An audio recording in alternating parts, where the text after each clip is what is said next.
2026학년도 수능, 그 결과가 공개됐습니다. 그런데요, 이번 수능은 단순한 시험이 아니었습니다. 마치 하나의 거대한 전략 게임과도 같았죠. 오늘 공식 데이터를 통해 수험생들의 선택이 어떻게 전체 입시 판도를 흔들고 있는지 그 변화의 핵심을 하나하나 짚어보겠습니다. 자, 오늘 우리가 함께 따라가 볼 이야기의 흐름은 이렇습니다. 먼저 수능 응시자 수가 깜짝 반등한 현상부터 시작해서요. 국어와 수학에서 나타나는 뚜렷한 양극화 현상을 분석해 볼 겁니다. 그리고 마치 체스 게임처럼 움직이는 탐구 과목 선택의 비밀을 파헤쳐보고 절대평가라는 제도가 가진 빛과 그림자는 무엇인지, 마지막으로 이 모든 현상들이 현재의 선택 과목 제도에 어떤 질문을 던지고 있는지 함께 고민해 보겠습니다. 자, 첫 번째 이야기부터 시작해보죠. 요즘 다들 학령 인구가 줄어든다고 하잖아요? 그런데 놀랍게도 수능 현장에서는 정반대의 일이 벌어졌습니다. 무려 5년 만에 처음으로 수능 응시자 수가 다시 늘어난 겁니다. 올해 시험을 본 학생이 거의 50만 명에 육박하는데요. 근데 이 숫자 자체보다 더 중요한 건 작년하고 비교했을 때 드러나는 변화입니다. 네, 무려 3만 명이 넘게 늘어난 겁니다. 몇 년 동안 계속 줄어들기만 하던 추세가 드디어 딱 꺾인 거죠. 이건 그냥 숫자가 늘었다, 이게 아니고요. 수시보다는 정시, 그러니까 수능의 중요성이 다시 부각되고 있다는 아주 강력한 신호로 볼 수 있습니다. 그렇다면 이 변화, 대체 누가 이끌고 있는 걸까요? 바로 졸업생, 그리고 N수생들입니다. 전체 응시자 중에 거의 3분의 1이 이분들이에요. 다시 돌아온 선배들이 많아지면서 경쟁은 당연히 더 치열해질 수밖에 없겠죠. 자, 이제 시험의 심장부라고 할 수 있는 국어랑 수학을 한번 들여다볼까요? 여기서 아주 흥미로운 거대한 흐름이 하나 발견됩니다. 바로 학생들이 안전한 길로만 몰리고 있다는 거죠. 먼저 국어 영역부터 한번 보시죠. 와, 3분의 2가 넘는 학생들이 화법과 작문을 골랐어요. 이게 뭐 개인적인 취향 문제라기보다는요.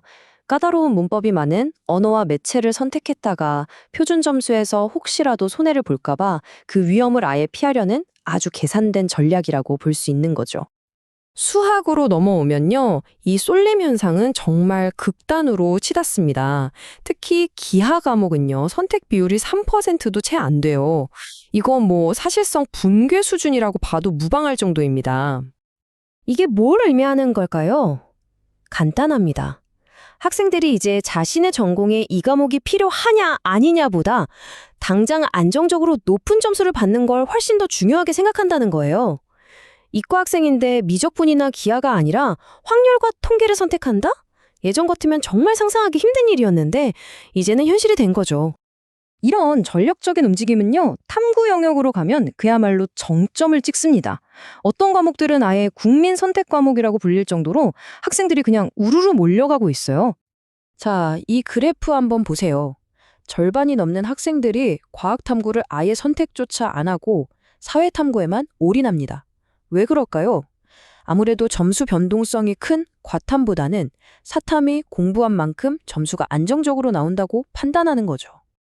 그중에서도 사회탐구 안에서는 생활과 윤리, 그리고 사회문화, 이 두 과목이 그냥 압도적이에요. 거의 뭐 수능 보는 학생이라면 다들 하는 사실상 필수 과목이 되어버린 거죠.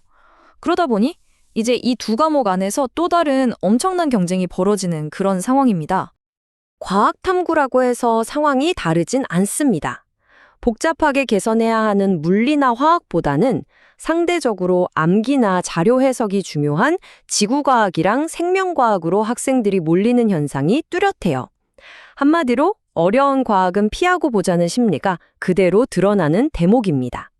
그런데요, 이렇게 모두가 점수 하나하나에 목숨 거는 치열한 경쟁 속에서 살짝 한 발 비켜나 있는 과목들이 있습니다. 바로 절대평가인 영어와 한국사인데요. 과연 이 과목들은 이 게임에서 어떤 역할을 하고 있을까요? 수능에는 크게 두 가지 평가 방식이 있잖아요. 하나는 내 옆 친구보다 잘 봐야 하는 등수로 모든 게 결정되는 상대평가. 그리고 다른 하나는 남들 성적과는 상관없이 그냥 정해진 점수만 넘으면 되는 절대평가. 국어, 수학, 탐구가 상대평가라면 영어와 한국사가 바로 이 절대평가에 해당합니다. 근데 이게 절대평가라고 해서 무조건 만만하게 볼 건 아니었어요. 특히 영어 같은 경우는요, 난이도 조절이 정말 기가 막히게 되면서 1등급 비율이 작년 4%대에서 올해는 3%대로 오히려 더 떨어졌습니다. 이게 무슨 말이냐면요, 4%까지 1등급을 주는 상대평가보다도 1등급 받기가 더 어려워졌다는 뜻이에요. 결론적으로 영어와 한국사는 꼭 봐야 하는 필수 과목이긴 하지만 최상위권 학생들을 가르는 변별력은 거의 없다고 봐야 합니다. 여기서 역설이 생기죠. 이 두 과목의 부담이 줄어든 만큼 학생들은 변별력이 확실한 국어, 수학, 탐구에 그야말로 모든 걸 쏟아 부어야 하는 더 큰 압박을 느끼게 되는 겁니다. 자, 이제 흩어져 있던 조각들을 하나로 맞춰볼 시간입니다. 지금까지 우리가 살펴본 이 모든 데이터들이 가리키는 방향은 단 하나예요. 지금의 이 선택 과목 제도가 학생들의 끝없는 전력 경쟁 속에서 이제는 한계에 부딪혔다는 겁니다. 한 분석 보고서에 나온 이 문장이 핵심을 꿰뚫었습니다. 수능이 순수한 학업력 측정보다는 최적화된 전략 게임이 되어가고 있다. 정말 딱 맞는 말이죠. 학문적인 깊이를 탐구하는 게 아니라 어떻게든 가장 유리한 점수를 따낼 수 있는 가장 쉬운 길을 찾아 나서는 게임으로 바뀌고 있다는 아주 뼈아픈 지적입니다. 결국 이 시스템이 의도하지 않았던 하지만 아주 심각한 문제들을 낳고 있는 겁니다. 가령 과목별 난이도를 맞추는 게 거의 불가능해지고 있고요. 또 대학에서 꼭 필요한 과목인데도 학생들이 수능 점수 때문에 기피하는 현상도 심각합니다. 기하나 물리 같은 과목들이 버려지는 게 대표적이죠. 이렇게 극단적인 쏠림 현상은 결국 교육의 다양성이나 균형을 무너뜨리게 됩니다. 결국 우리는 아주 근본적인 질문과 마주하게 됩니다. 학생들에게 더 많은 선택의 자유를 주겠다는 좋은 취지로 시작한 이 제도가 아이러니하게도 모두를 더 획일적이고 더 계산적인 경쟁으로 내몰고 있는 건 아닐까요? 어쩌면 모두에게 더 불공정한 게임의 규칙을 만들고 있는 건 아닐까요? 이제 이 질문에 대한 우리 사회의 답을 찾아야 할 때입니다.